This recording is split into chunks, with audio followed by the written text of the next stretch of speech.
Howdy, folks. It's the 11th of January 2025, and I'm 11 days into my journey, into my quest to try and buy my first small business in Canada, well, in Vancouver, since I live in Vancouver.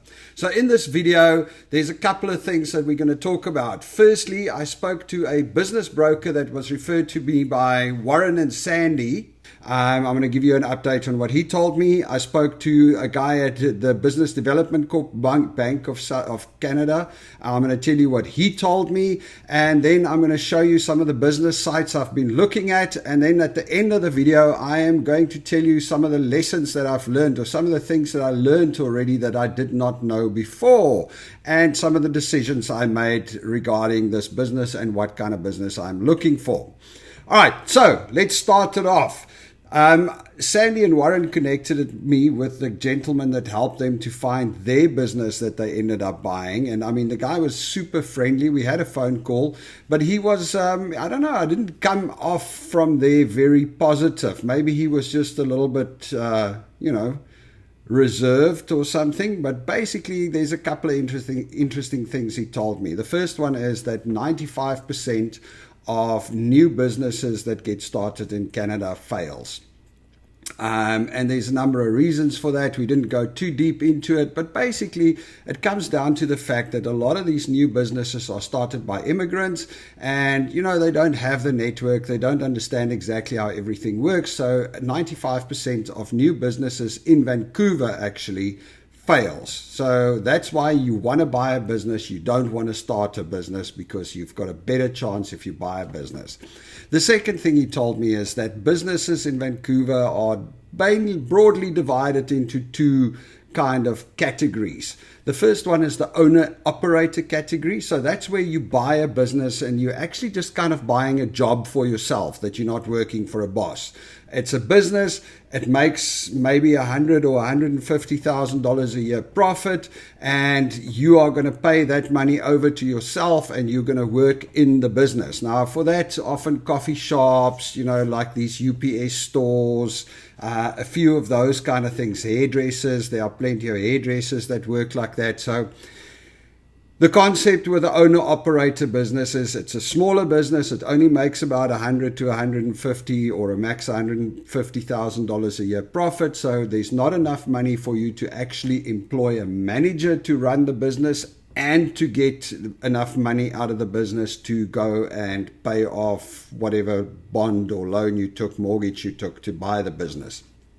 And he says that there's a huge demand for that kind of business. And the reason for that is a lot of immigrants or people buy those kinds of businesses to come into Canada. So they want to come in as owner operators. Now, I haven't done any research on that, because I believe, from what I understood, the owner operator pathway has been shut down for a while. But according to him, there's a lot of immigrants that want to buy the owner operator businesses. They just want to buy a job for themselves. The other category is the bigger business that makes maybe $500,000 a year profit, or $600,000, more than $500,000 a year profit. And those businesses, you have enough money to go and employ a manager. Now, generally, those businesses are also bigger, so your manager is probably going to cost you a little bit more, but you can spend $100,000 or $120,000 a year on employing a manager, and you still have enough cash flow to pay back the loan and do other stuff. Now, those businesses are generally businesses, according to him, with a $2 to $3 million a year annual revenue, $500,000 minimum profit. And he said the unfortunate thing with those businesses are that they come out very few and far between. And if they do come up, they trade at a much higher multiple. The owner-operator businesses trade at a multiple of 2 to 4, and the bigger businesses trade at a multiple of 4 to 6. And the reason for that is that you have investors, you have a lot more investors or private equity firms, guys like that are interested in that kind of businesses, because they know, they can just buy the business, stick a manager in there, pay it off over the time, and after that it's just a business that makes them money all the time, and it increases their portfolio. So there's much more demand for those kind of businesses and hence you have the higher multiple. So I'm not going to lie to you, I didn't come off of the chat with this business broker feeling super positive, but maybe it's just his view on it. I'm pretty sure that there's a lot more to it. The next, I spoke to a guy from BDC, also a connection of Warren Sandys, which was great. And this gentleman was super friendly. He organizes loans and he gave a bunch of advice on what to look for when you're buying a business. And we were talking about financing the businesses. Now, according to him, from the Business Development Corporation, Business Development Bank of Canada, they will lend you money to purchase your business, but they look on small businesses, they generally look at just financing about 60% of the business. So in other words, they will not necessarily, they don't like giving a bigger portion. Obviously, they look at each business on individually and decide whether it's viable, and they will maybe give you higher loans, but it depends on a bunch of things. It depends on how skilled you are, your history. Does it look like you are able to run a business? Do you have any experience in the field of the business that you're buying? And then, of course, the way that he says they prefer to do the financing is they give 60%.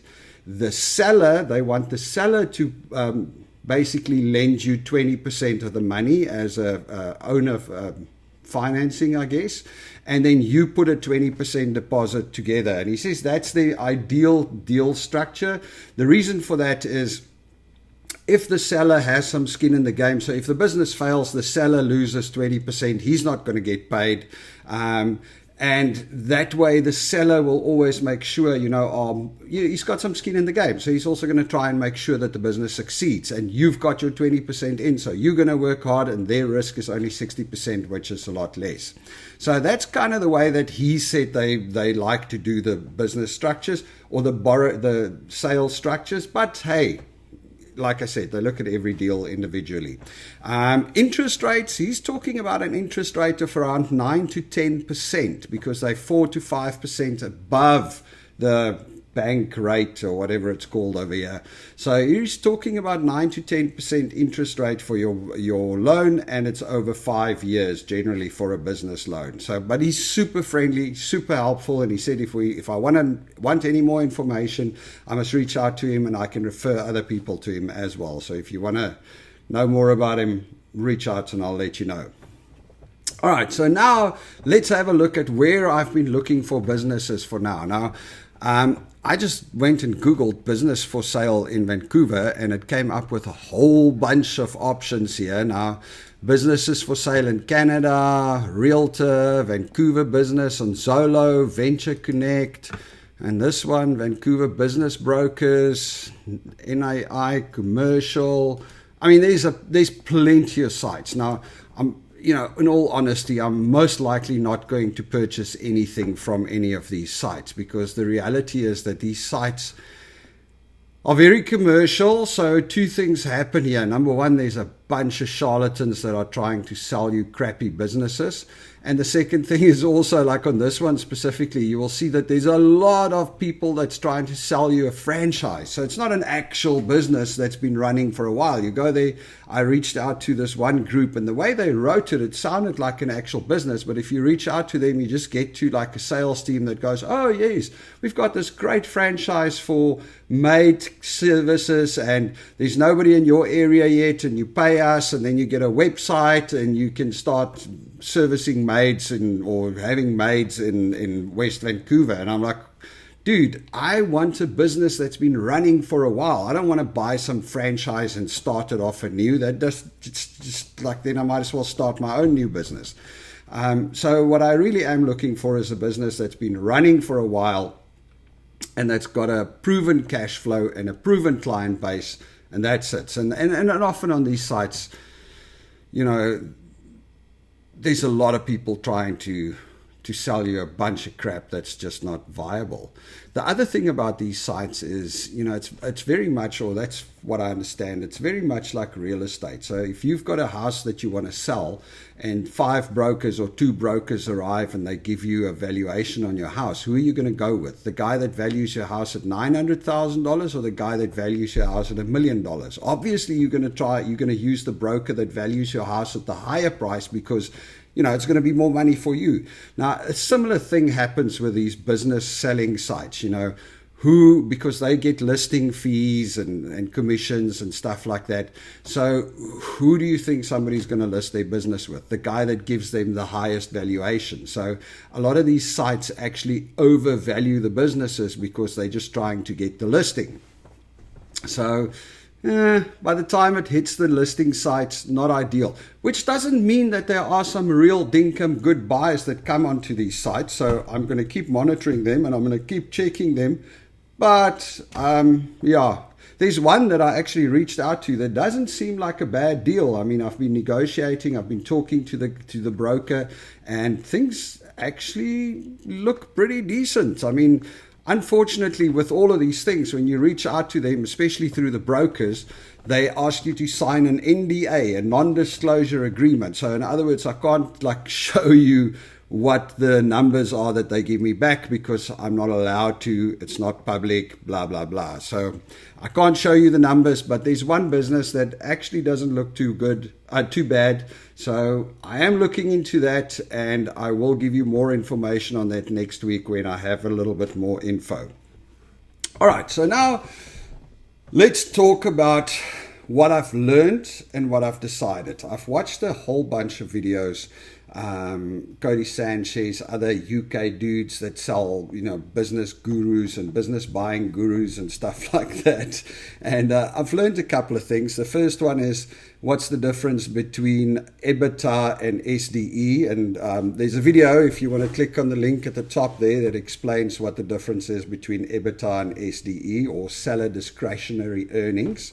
The second thing I learned is that you've got to be very careful when you work on EBITDA and SDE. Now, that I did not actually learn from the gurus. I've got a little bit of experience in business. So I started looking at how they calculate the business and the value, or whether a business is viable. And I actually realized that they're making a big mistake, or they don't tell you the truth. They don't tell you what you really need to consider with the whole EBITDA thing. So much so that I actually made a whole video about that and the error that you can do. But in short, and in a short outline, basically what people think is EBITDA, earnings before income taxes, earnings before interest, taxes, depreciation, and amortization.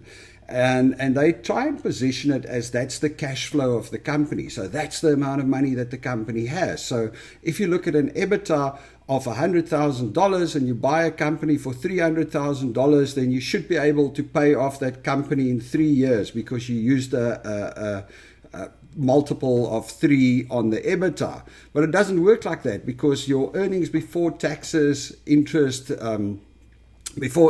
taxes,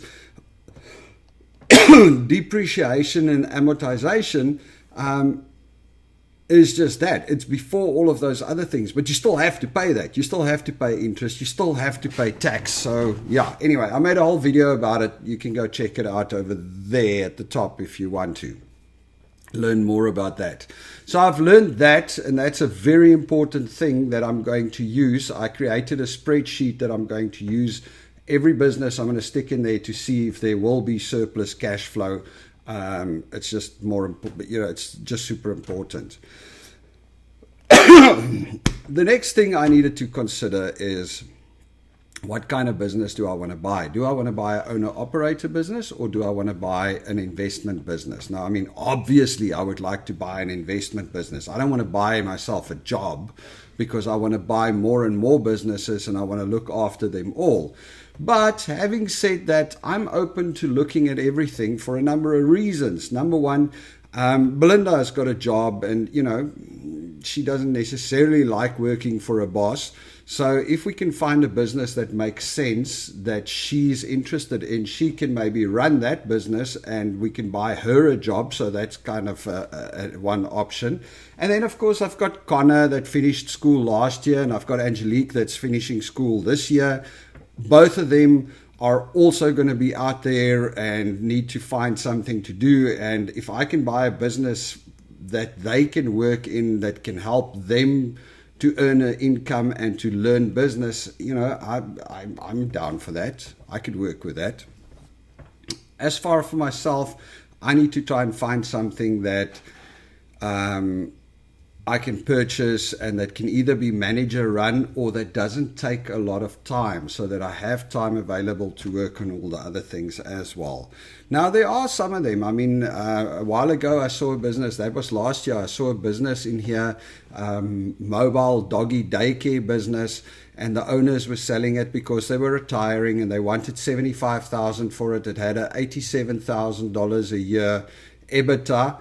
And, you know, they were saying we work a couple of hours a week, because really what they had was they had a brand, a name. They had a couple of trailers and doggy groom trailers and vehicles, and they had a client base. So whenever they just had a website, people would book and they would call a groomer. The groomer would come over, pick up the vehicle, go and groom the dog and come back. So they had a very nice little setup. So those businesses are out there. And those are the ones that we are going to try and find, because that makes a lot of sense.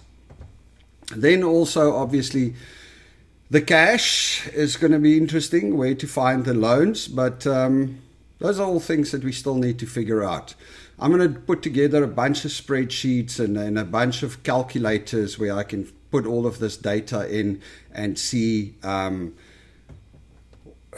you know, whether a business makes sense for me or whether it's viable. You know, there's a couple of things that you need to consider.